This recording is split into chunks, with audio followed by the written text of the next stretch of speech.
1, 2, 3. Rustig. Welkom by nog 'n Storybeer storie. Luister lekker saam.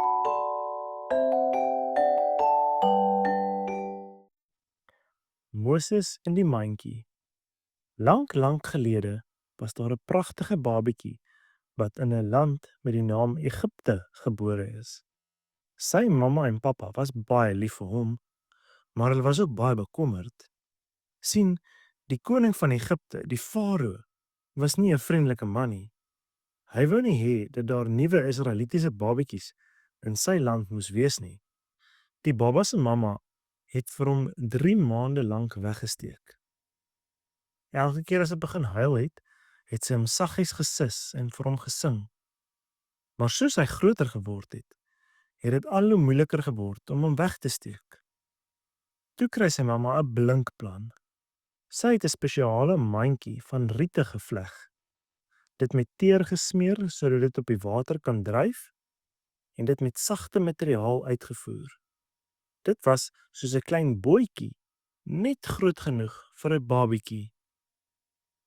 Een oggend vroeg het sy die baba versigtig in die mandjie gesit en met trane in haar oë, maar vertroue in haar hart, het sy die mandjie tussen die riete aan die kant van die Nylrivier geplaas. Die baba se sussie, Miriam, het nie ver daarvandaan gaan staan nie. Sy sou kyk wat met haar boetie gebeur. Net toe die son begin warm word, het die farao se dogter na die rivier gekom om te swem. Toe sy die mandjie tussen die riete sien, het sy een van haar helpers gestuur om dit te gaan haal. Toe sy die mandjie oopmaak, het sy die mooiste babatjie gesien. Hy het begin huil en haar hart het sag geword. Hierdie is een van die Israelitiese babas, het sy gesê, maar ek gaan hom as my eie kind grootmaak. Miriam, wat alles gesien het vinnig nader gehardloop. Kan ek vir u 'n vrou gaan roep wat die baba kan versorg? Het sy gevra. Die prinses het ingestem en raai wie het Miriam gaan roep? Die baba se eie mamma.